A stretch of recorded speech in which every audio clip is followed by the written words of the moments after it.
Happy new moon in Pisces. Let's get our tarot messages of the day. I am using the Shadow Work Oracle card deck and the Pulp Tarot deck to get my answers for you today. So as you know, the Shadow Work Oracle deck just has one punchline word, and this is what we are working on underneath it all.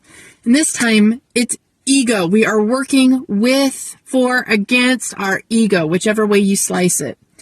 Beyond the facade of the ego lies the depth of the true character. Arrogance, pride, and vanity are what we're dealing with for keywords here. Now, I'm just going to say this. The ego is not necessarily a bad thing.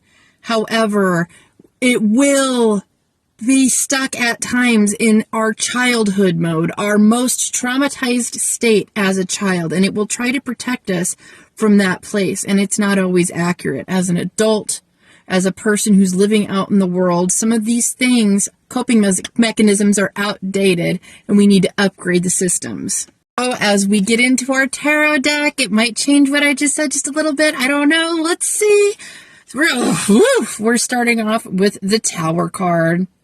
This is the most course correction card you could possibly pull in the deck. This is technically everything crumbling out from underneath you. This is a big surprise. Nobody sees this coming, and nothing's ever the same again.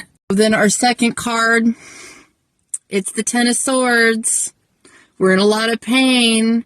However, the worst has happened. It's already done, and we don't have to worry about the other shoe dropping. This is already, literally, we've already experienced this thing falling apart. It is possibly the worst possible thing that we could have come up with. Our ego, you know, here's the thing. Our ego is probably the thing that got us in trouble.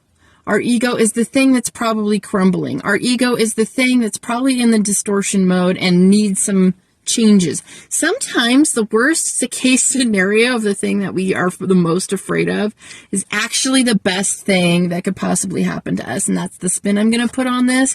Our ego is stuck in childhood mode. It doesn't always know. So our upgrades to the system often feel like a breakup or something awful on the inside, something tearing apart our heart in order for it to open up more. And I think that's what's really going on. This ego thing, it's only going to make us better. So the only way out is through. And let's shake hands with ourselves. Let's not be at war. Let's be compassionate with ourselves right now. It's the new moon in Pisces after all. Our spirits are okay with a little mystery. It's our ego that gets all bent.